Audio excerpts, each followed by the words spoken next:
Quiere decir, Leticia, que hay un planteo que es básico, yo lo veo con bastante claridad lo que has explicado, en la cual hay ciertas cosas que están en falta, pero que en la especie humana se pueden lograr, en el ser humano, por sus características, tiene su capacidad, por ejemplo, de pensar, de elaborar, y al mismo tiempo, al no ejercer ciertas funciones o ciertas facultades, nombré una, la de pensar, por ejemplo, trae como consecuencia todo lo que estás comentando, ¿no?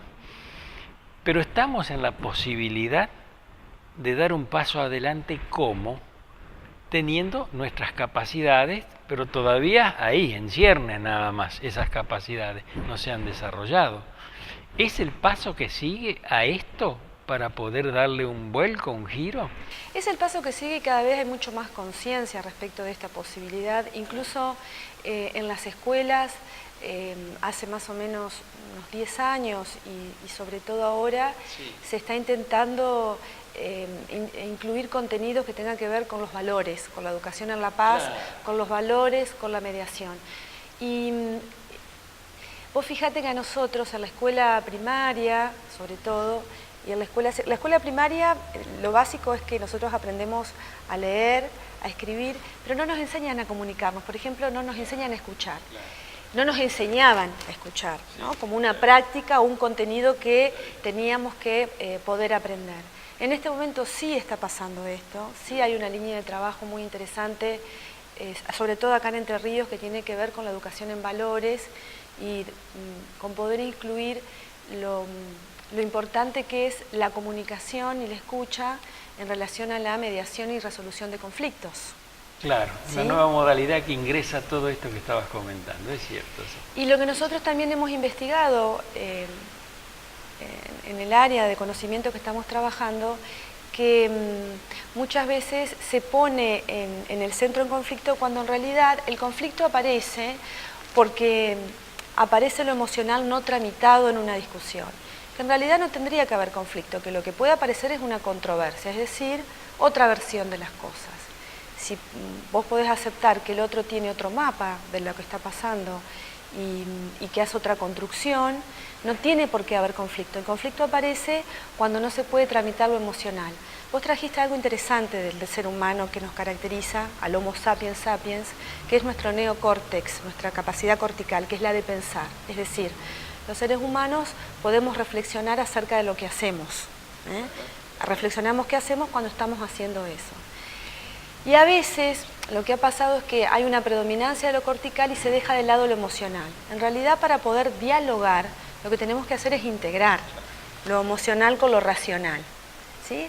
Muchas veces cuando estamos en una discusión, nuestras emociones se encienden, sobre todo el enojo, el miedo, las pasiones. Claro.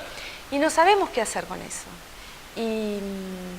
Y lo que hay que poder hacer es escuchar, tomarse el tiempo y centrarse básicamente en la escucha atenta y el hablar cuidadoso, que son prácticas que permiten que el diálogo acontezca, porque el diálogo es esa posibilidad de construir con el otro y donde cuando construyo significado con el otro ya eso es como una mente colectiva, ¿no? que va apareciendo y a la hora ya después de volvernos a encontrar hay una red de significados que nos van uniendo. Está fantástico esto porque creo que estás marcando, dibujando muy bien las nuevas opciones que hoy va a tener y debe tener, me parece, la educación. Hablaste respecto de valores, hablaste respecto de funciones también y como ser humano la tenemos, nuestra inteligencia nos permite muchas cosas, pero hay una cosa me parece que es particular, debemos ejercitarla a esa inteligencia y debemos sí o sí ejercitarla, porque estaba recordando una novel en biología, creo que era, sí, en biología, sí. Ella comentaba, y teniendo ya 101 años, decía, no dejen de ejercitar el cerebro. No explicó por qué. Yo después pensando me di cuenta que es como decir, no dejen de ejercitar el organismo, el cuerpo, para que se pueda sostener mejor, para que no tenga dolores musculares, cosas por el estilo. Y haciendo una analogía, se ejercita poco nuestro cerebro, me parece, nuestra inteligencia, nuestras facultades que tenemos. ¿Es esto lo que nos está faltando hoy, presente y a futuro, tener que darle mayor énfasis, Leticia? A mí lo que me parece es que lo que está pasando es que hay una disociación de nuestros diferentes cuerpos. Nosotros somos una conjunción de muchos cuerpos y lo que hay es una disociación entre lo orgánico, lo emocional, lo espiritual y lo que, digamos, hay escisiones y hay dificultad en poder integrar todas estas capacidades. Cuando deberían ser una, es decir, el ser integral. Una totalidad, somos un sistema, somos un conjunto de sistemas, desde lo físico, lo emocional, lo orgánico, nos estamos moviendo, somos movimiento, somos espiritualidad, somos emocionalidad, somos palabras. Entonces, sí lo que aparece es esa falta, vos hablaste de ejercitación, ¿no? Esa falta de entrenamiento, la conciencia de que somos todo esto, somos muchísimos los seres humanos. Y en cuanto al diálogo, lo que me aparecía, porque me lo has preguntado varias veces, es hay una epistemología en relación al diálogo y hay una metodología en relación al diálogo. En cuanto a la epistemología, no podemos dialogar cuando tenemos una configuración del otro como enemigo y cuando tenemos una configuración del poder como una jerarquía, ¿sí? Como jerarquía. Es necesario también poder entender que el otro puede ser un adversario o un semejante y que hay diferentes conceptos de poder. El poder no es algo que se detenta, el poder es algo que puedo construir con otros.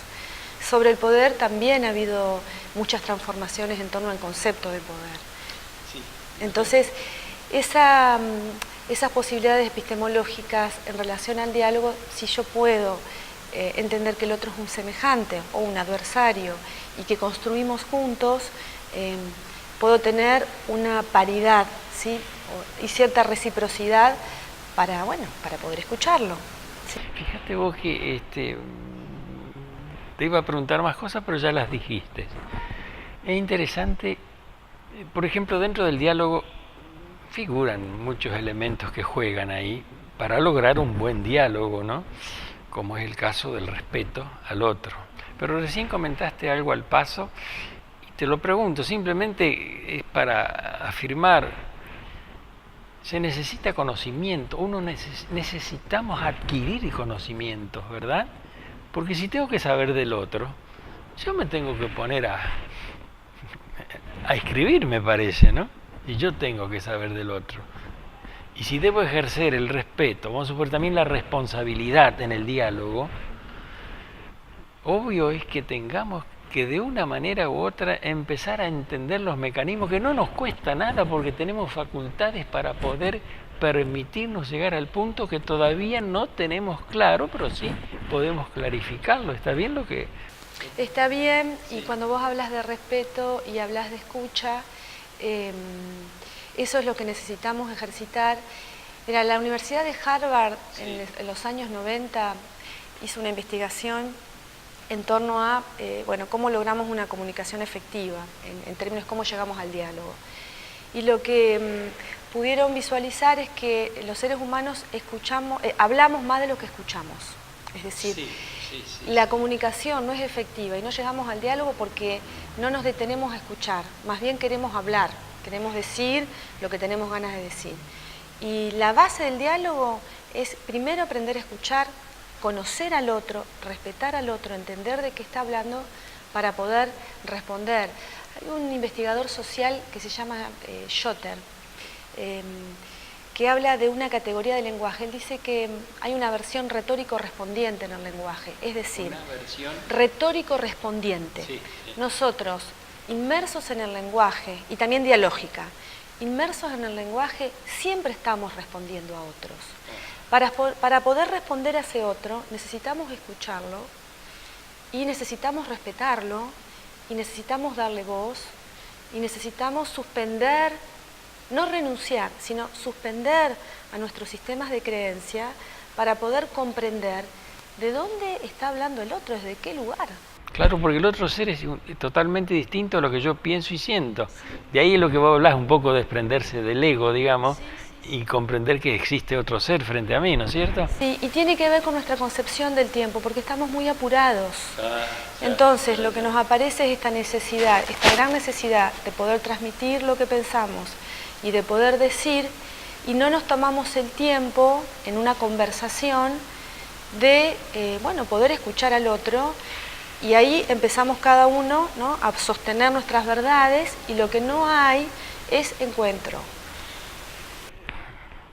Me detengo en esto último que dijiste, le damos cierre al programa, se nos termina el tiempo, una pena porque tenemos siempre más cosas que decir, pero simplemente dejarlo así como suspendido en el aire, detenernos un poco, decías vos, detenernos un poco, poder escuchar, saber que está el otro frente a mí, bueno, lo estoy un poquito dibujando, saber que el otro está frente a mí y que se puede tender ese puente, si se quiere. Pero habrá que trabajar, es lo que más me parece que tenemos que estar con claridad en todo esto. Aquello que yo ejercito, adquiero conocimientos, experiencia, y la capacidad me parece que viene sola. Le ponemos tanto empeño a tantas cosas, se ha creado tantas cosas, la tecnología nos ha mostrado tantas cosas, por empeño, por responsabilidad, por dedicación, y justo lo que más necesitamos, un poco miramos hacia el costado. ¿Querés cerrar con algo más? Sí, esto que traes es muy interesante, se nos hace invisible a los ojos. Poder visibilizar esta necesidad de encontrarse con otro a través de la palabra es fundamental para nuestra vida. Gracias, Leticia, muchísimas gracias por tu participación.